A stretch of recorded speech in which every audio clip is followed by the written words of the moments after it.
Jasad wanita berambut pirang. Kuburannya berbau wangi. Di suatu desa terpencil, pada suatu hari, warga digegerkan adanya kuburan yang mengeluarkan keharuman yang begitu wangi. Diduga kuburan tersebut adalah kuburan milik seorang janda yang berambut pirang. Kurang lebih 7 hari yang lalu, ada seorang janda muda di kampung tersebut yang meninggal dunia. Janda muda tersebut bernama Marni dan terkenal dengan wajahnya yang cantik serta berpenampilan seksi. Marni sebelum meninggal dunia, dirinya pernah akrab dengan seorang abdi negara, yang kebetulan abdi negara tersebut bertugas di daerah desa tempat tinggal Marni.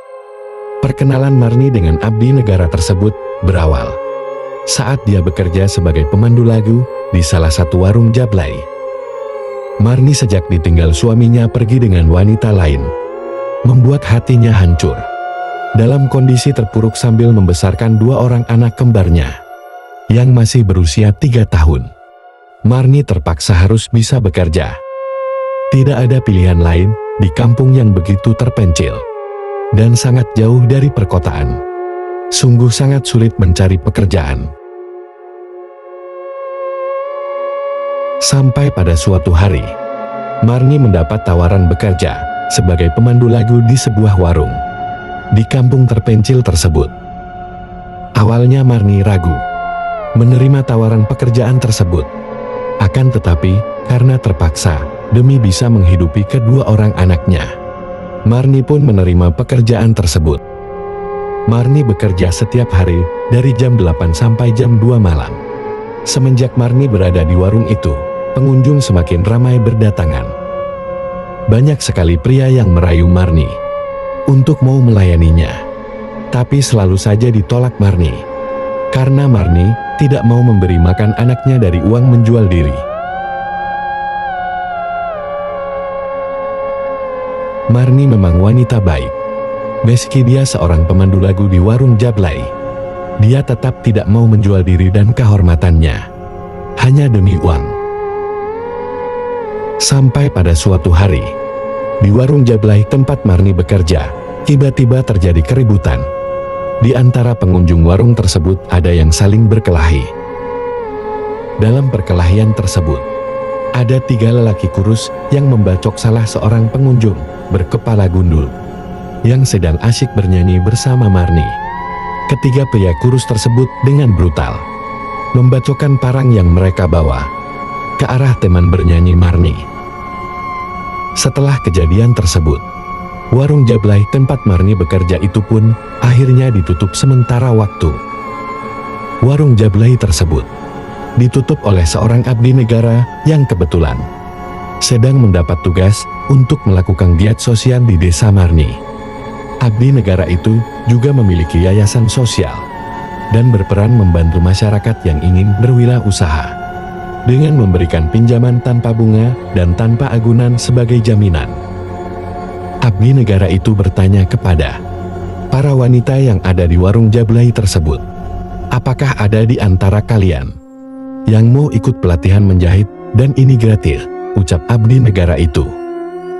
Mendengar hal itu, Marni pun senang. Ternyata di desanya ada kedatangan sosok manusia yang berjiwa sosial.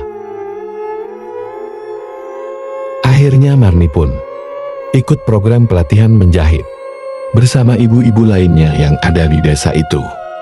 Tanpa terasa waktu pun berlalu. Kurang lebih selama 3 bulan, Marni mengikuti pelatihan menjahit. Ternyata Marni termasuk salah satu peserta terbaik. Dia mampu menyerap ilmu menjahit yang diajarkan oleh yayasan sosial dari abdi negara yang ia kenal itu. Dan Marni pun juga beruntung. Dia mendapatkan hadiah undian dari channel YouTube Posko 1 Jiwa berupa 1 unit mesin jahit lengkap dengan mesin obrasnya. Dari skill menjahit itulah, kini Marni sudah memiliki usaha baru. Dia tidak lagi bekerja menjadi seorang pemandu lagu di warung jablay.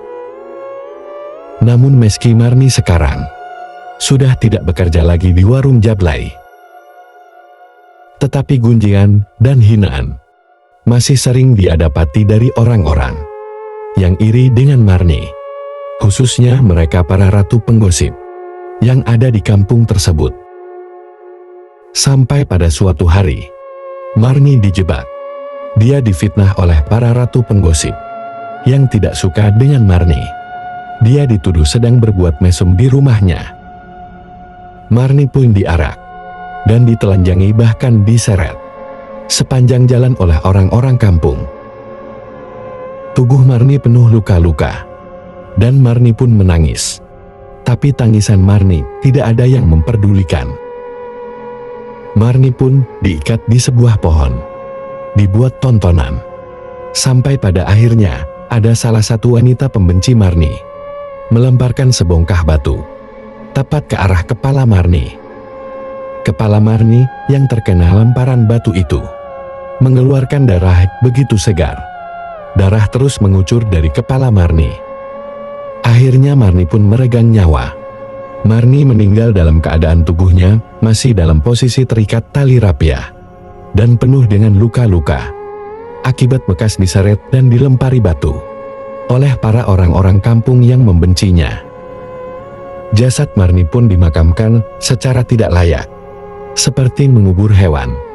Tidak ada ritual-ritual dilakukan untuk Marni, karena Marni dianggap wanita pelaku maksiat, pembuat sial di kampung. Setelah 7 hari jasad Marni dikuburkan, tiba-tiba warga digegerkan dengan aroma yang begitu wangi. Aroma wangi tersebut sangat di luar dugaan. Ternyata berasal dari kuburannya Marni, sang wanita berambut pirang yang dituduh pembuat maksiat.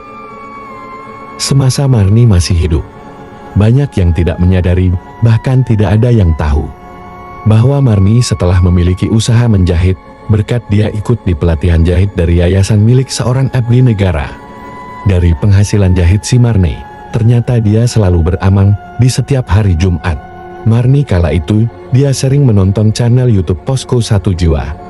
Dan dari situ ternyata hati Marni juga ikut terbuka untuk bisa beramal di setiap hari Jumat. Pernah Marni pada hari Jumat, dia memberikan paket bantuan berupa beras dan juga minyak kepada salah seorang wanita tua. Wanita tua itu sangat renta dan juga harus menghidupi 3 orang cucunya. Dari bantuan yang diberikan Marni kepada wanita tua itu, ternyata sangat berarti sekali bagi orang tua itu yang dalam keadaan renta, juga harus merawat 3 orang cucunya. Orang tua renta itu menangis terseduh-seduh dan mendoakan Marni semoga diberikan keselamatan dunia dan akhirat, serta keberkahan untuknya. Sampai sehari sebelum Marni meninggal dunia, Marni juga sempat bersedekah kepada anak yatim piatu. Sedekah Marni berupa nasi bungkus yang ia bagikan kepada para anak yatim yang ada di kampung tersebut. Kisah Marni sang janda berambut pirang ini mengajarkan kepada kita semua agar senantiasa berlaku berbuat kebaikan. Karena kita semua tidak tahu datangnya ajal. Ajal menjemput bisa datang seketika tanpa di luar dugaan kita. Hanya amal kebaikanlah yang berguna dan menemani kita di alam kubur. Semoga kisah ini bisa menjadi renungan buat kita semua, bahwa sesungguhnya hidup di dunia hanyalah sementara. Apa yang kita berikan ke orang lain bisa saja kelak itu menjadi penolong kita saat di alam kubur.